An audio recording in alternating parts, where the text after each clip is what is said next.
তো আজকে আমরা বাড়িতে বানাতে চলেছি পায়েস আর লুচি।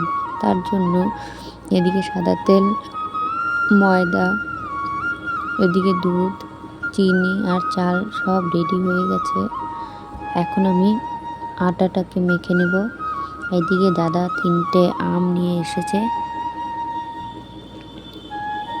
আমি ময়দাটাকে ভালোভাবে লবণ, চিনি আর সাদা তেল দিয়ে ভালোভাবে মিশিয়ে নিচ্ছি। এইদিকে আমি জল ঢেলে আটা মেখে নিচ্ছি।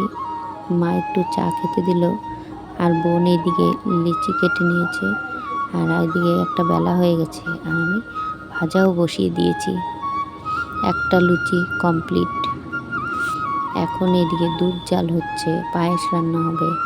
আর এইদিকে পনিরের তরকারি, পনির ভাজা শুরু হয়ে গেছে।